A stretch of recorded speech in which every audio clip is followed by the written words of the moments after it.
Hola amigos, sean bienvenidos nuevamente a nuestro repaso de la lección en Aula 7. El título de la lección es Libres para Descansar y nuestro texto ancla se encuentra en el libro de los Salmos, capítulo 27, verso 1. Dice así: Jehová es mi luz y mi salvación, ¿de quién temeré?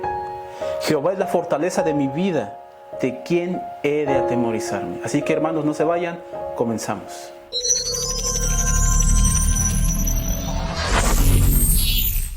Hola, ¿qué tal, Ricardo?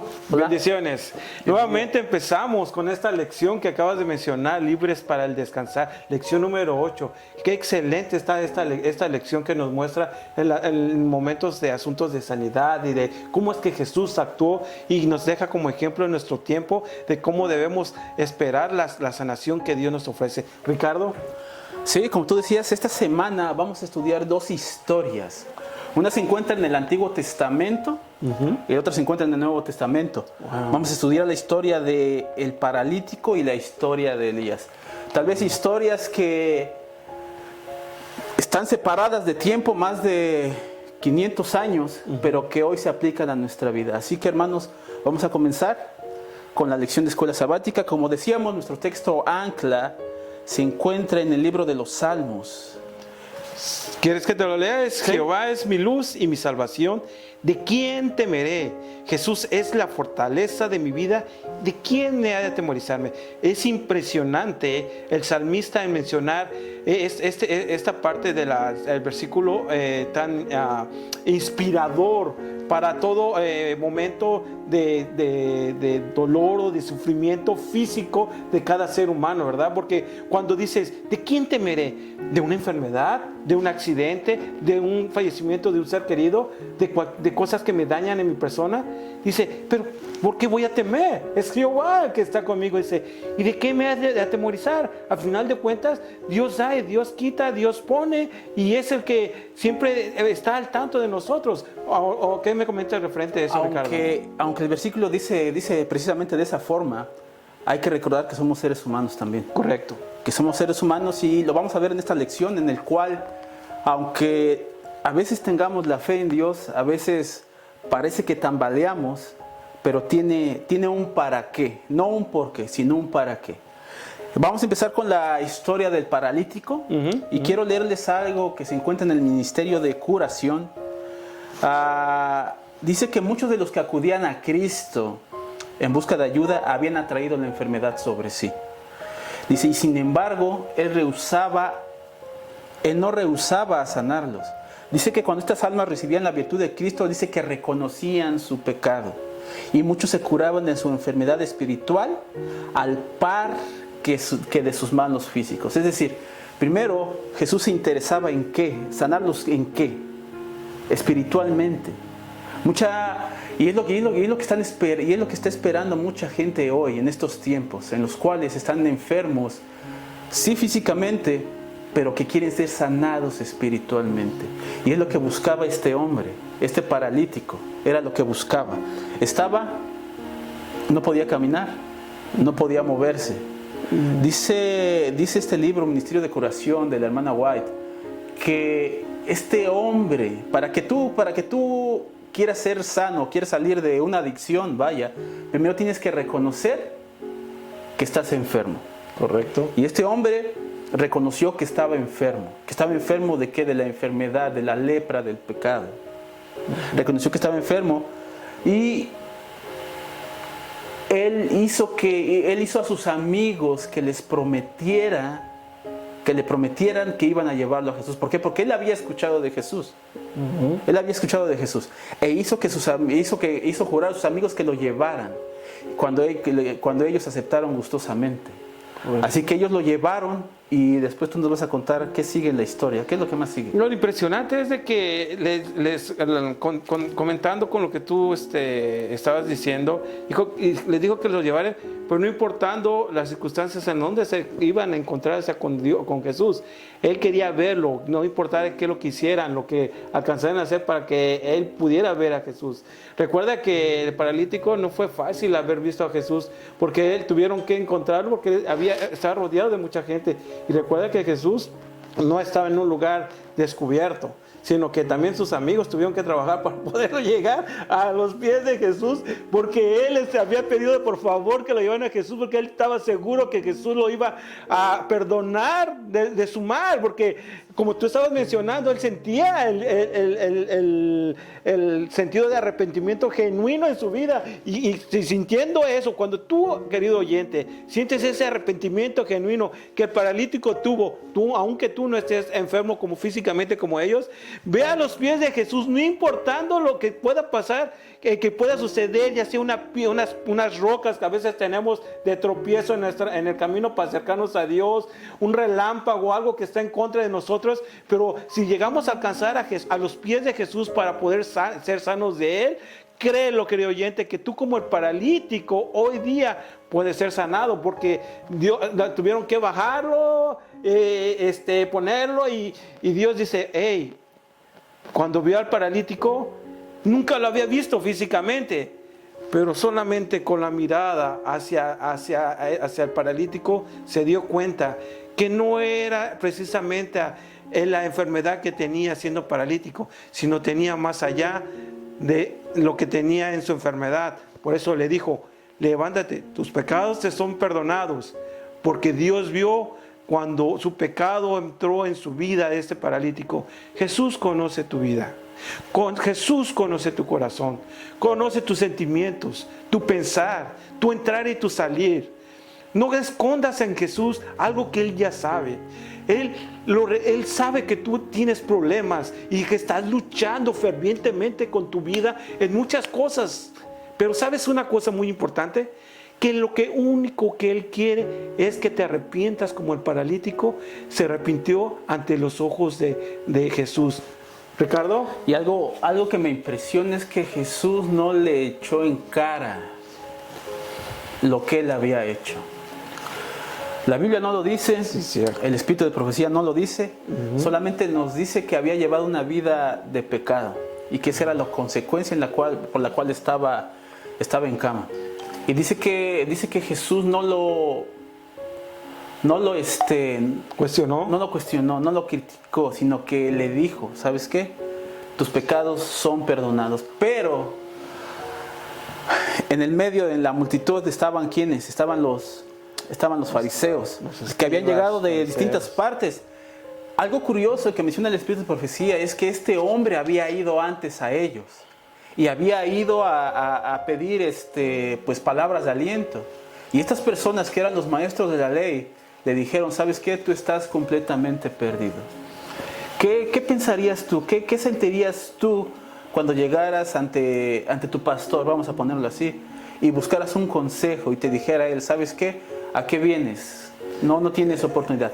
Jesucristo le dio la razón de vivir a este hombre nuevamente. Fíjate, hay algo muy importante. Gracias, Ricardo, porque mencionaste ese tópico muy interesante. ¿Quién es nuestro modelo a seguir?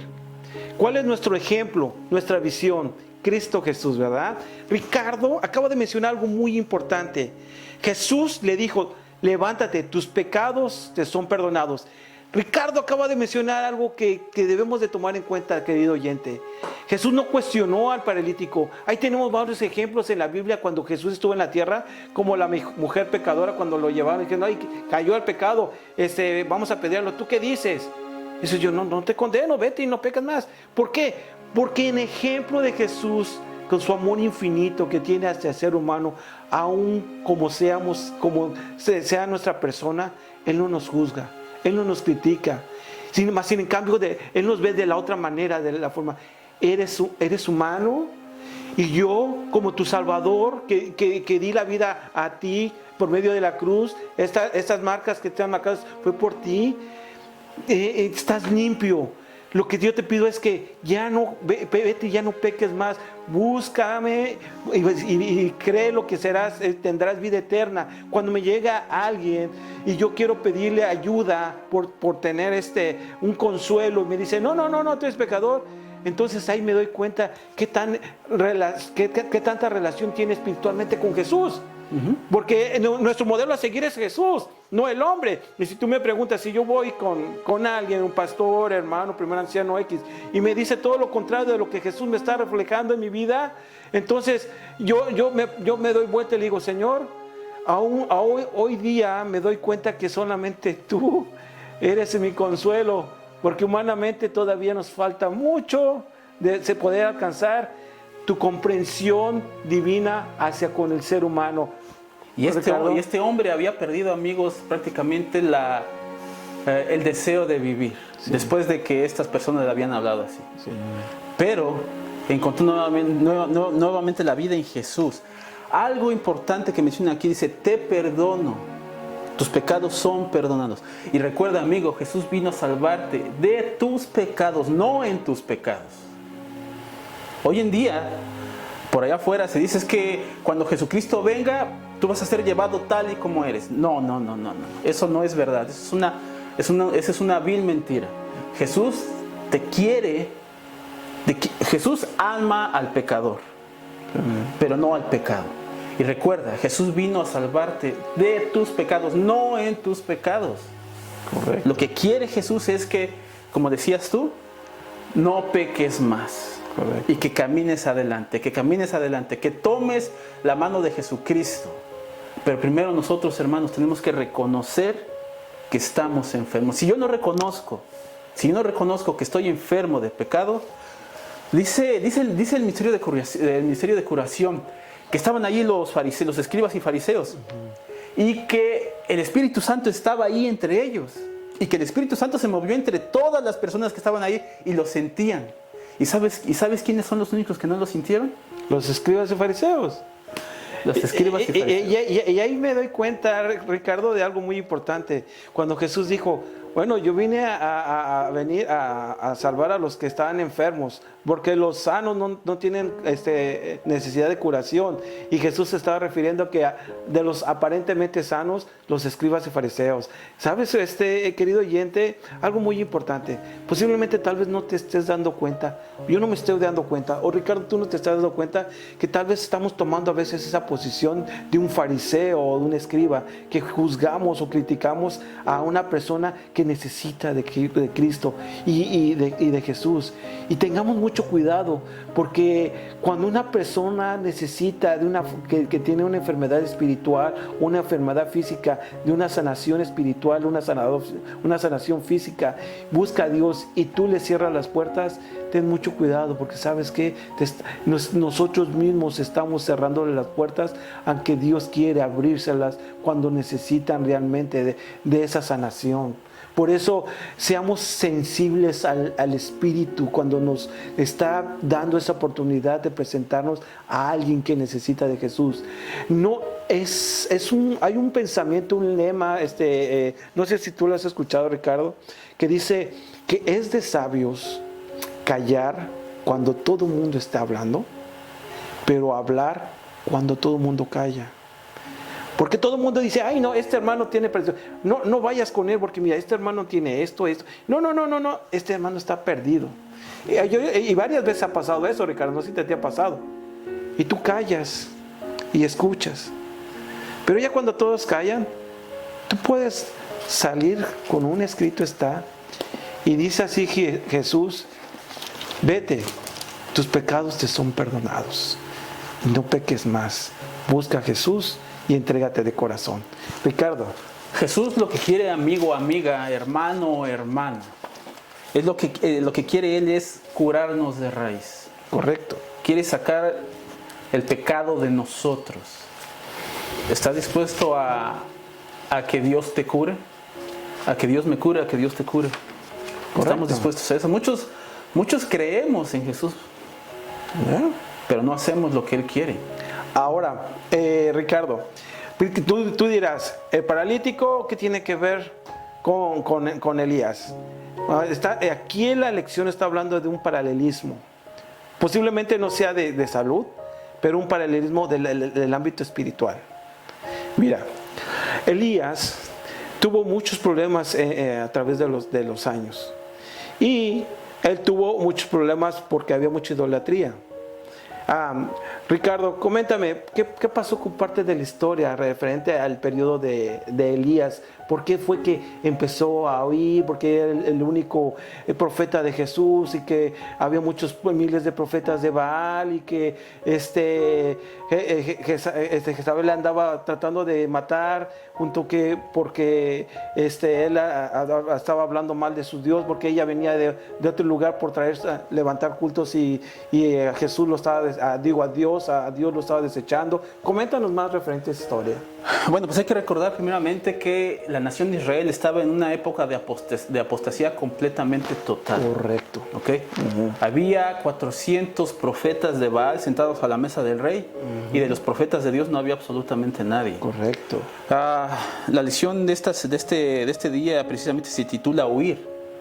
Y habla precisamente de la depresión. Correcto. Vemos, si nosotros conocemos el contexto de la historia, el trasfondo, vemos que Elías había tenido si lo queremos ver así, una actuación maravillosa.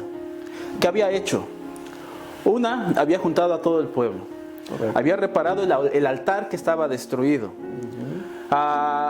Mandó a llamar a los profetas de Baal, a todos los juntó. ¿Ok? Hizo que se presentaran sacrificios. El sacrificio que había ofrecido Elías fue aceptado por Dios, porque realmente él era el único Dios verdadero. Los otros no estaban adorando a un palo, a un madero. ¿Ok? Pero después de eso le dijo al propio rey que iba a llover. ¿Por qué? Porque había dejado de llover ¿cuántos años? 3 años y medio. No había lluvia, no había caído una sola gota de lluvia, y todo prácticamente se estaba... ¿Pero por qué había dicho? Porque Elías le había dicho que no iba a llover por causa de su pecado Por causa de su pecado. Ahora, después de todo esto, Elías huye. ¿Por qué? Porque Acab va y le dice a Jezabel, ¿sabes qué? Esto sucedió, Elías hizo matar a todos los profetas de Baal. Correcto. Y dice que Jezabel dijo que iba a perseguir a Elías. No iba a dormir hasta que lo matara. Correcto. Si nosotros lo vemos, Elías, ¿por qué estaba huyendo Elías? Por su vida. Estaba huyendo por su vida. Ahora nosotros podemos decir, es que Elías tuvo miedo, pero hay que recordar, hermanos, que Elías también era hombre. Correcto. Dice el libro de Santiago que Elías era un hombre con las mismas pasiones de todos nosotros. No porque era Elías quiere decir que no tenía miedo, que no tenía temor, sino que era un hombre como nosotros. Y precisamente por eso se escriben por eso están esas historias de esos hombres en la Biblia. ¿Por qué? Porque son hombres como tú, como yo. Con deficiencias de carácter, pero que cuando nosotros ponemos esas deficiencias de carácter en las manos de Cristo, Él nos hace que salgamos adelante. Y después lo vamos a ver más adelante a la lección, qué fue lo que pasó con Elías. Pero mientras Elías estaba en depresión, por esa causa. Haciendo un comercial, ¿sabías, Ricardo, que inclusive en la lección nos menciona que el mayor índice de enfermedad que lleva más a la muerte es la depresión? Y eso no se habla mucho. La depresión llega a tal grado que destruye al ser humano y que llegue hasta la muerte. Ese es cuando hacen estadísticas diciendo que la mayor muerte en el mundo, la causa fue depresión.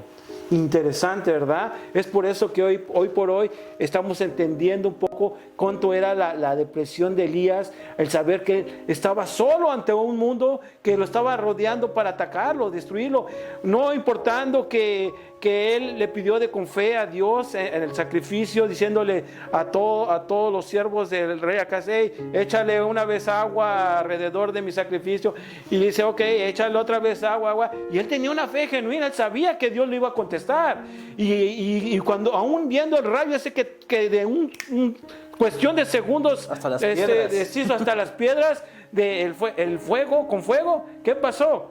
Que Elías en ese momento, cuando supo de lo que Jezabel estaba queriendo hacer, se olvidó por completo lo que él quería, de lo que él había hecho. Pero de pronto Dios, en su infinita misericordia, al igual que tú, querido oyente, Dios lo confortó con mucha fe, mucha entrega, que él fue una de las 3 personas que no vio la muerte, Ricardo. Que Dios lo arrancó de Eliseo y con caballos de fuego, y se fue al cielo como recompensa de tanto sufrimiento, de tanto cansancio y de tanto dolor. Querido oyente, antes de despedirnos, por mi parte, yo quisiera invitarte que no obstante los problemas que tengas, no obstante la enfermedad que tú tengas y el dolor que tú tengas, tú deberías de tener esa fe ferviente en esos momentos difíciles que hoy estamos pasando en Dios, y agarrarte de Él, porque sabes, Dios está contigo en todo momento y en todo lugar. Él sabe lo que estás pasando y lo que vas a pasar y lo que pasaste en el pasado, y Él tiene una solución y una respuesta en tu vida. Créelo de todo corazón y créelo que vas a ver milagros cual nunca has visto en tu vida. Ricardo. Dice ya también, para ir cerrando, amigos, dice que Elías huyó, pero si nosotros vamos siguiendo la lección, dice que huyó sin descanso, no sabía a dónde iba. Él iba corriendo, huyendo, pero dice que Dios lo encontró y le dijo, ¿sabes qué? Descansa. Sí. Descansa. Dice que se volvió a presentar el ángel, lo tocó, y dice que Elías se despertó como si su enemigo lo hubiera encontrado. Y le dijo el ángel, ¿sabes qué? Come, porque aún te resta camino. Es decir, Elías huyó, pero cuando Elías reconoció la debilidad que él tenía, dice que Dios lo llevó a un rumbo definido. Y es lo que te quiere dar a entender esta lección de esta semana. Que muchos de nosotros podemos huir, pero hasta que no reconozcamos nuestra debilidad, hasta que no reconozcamos que estamos enfermos de pecado, Dios no nos va a forzar. Tenemos que reconocer primero, ¿para qué? Para que Dios obre, para que Dios restaure. Para que Dios nos restaure. ¿Por qué? Porque es lo que quiere curarnos de raíz la lepra del pecado. Dice que cuando Elías comió y bebió, dice que el ángel le dijo, ¿sabes qué? Vas a ir a Oreb. Ya tenía un lugar a donde ir. Y después le dijo, ¿sabes qué? Te resta mucha tarea. Tenía que ir a ungir a reyes. Tenía que ir a ungir a Eliseo, que era el que se iba a quedar en su lugar. Tenía muchísimas cosas por hacer. Y él, en ese momento de depresión, no sentía el sentido de su vida hasta que Dios le dio ese sentido de que tenía que hacer algo más. Él pensaba que él tenía que huir por su vida, tenía que escapar por su vida, pero Dios tenía algo especial para él. Tú lo mencionaste, está junto a Enoc, está junto a Moisés, y está Elías que no probó la muerte. Es una representación de los que van a estar vivos al final. Elías, los que van a estar recibiendo a Dios. Moisés es un símbolo de los que mueren, pero que van a ver a Jesús cuando Él venga nuevamente. Amén. Así que, hermanos, Dios quiere en esta tarde, mañana, noche, no sé en qué horario nos estés viendo, pero Dios quiere que reconozcas tus pecados, que reconozca mis pecados y que vaya a Él, que Él es el único que puede darme vida y vida en abundancia. No busquemos más lo que hay en este mundo. Lo que hay en este mundo se está acabando, se va a acabar. Es pasajero. Es pasajero, pero Dios dice que Dios tiene mansiones preparadas para cada uno de nosotros. Así que, hermano, para concluir esta lección, yo te invito a que busques a Dios nuevamente, a que vayas a Él, a que no busques a los hombres, a que busques la palabra de Dios, que es en donde puedes encontrar vida, que es en donde encontró vida el paralítico, en la persona de Cristo Jesús. Así que, amigos, muchas gracias por acompañarnos, gracias por ser pacientes, por escuchar esta lección de Escuela Sabática, y los esperamos en la próxima. Que Dios te bendiga. Hasta luego. Pues.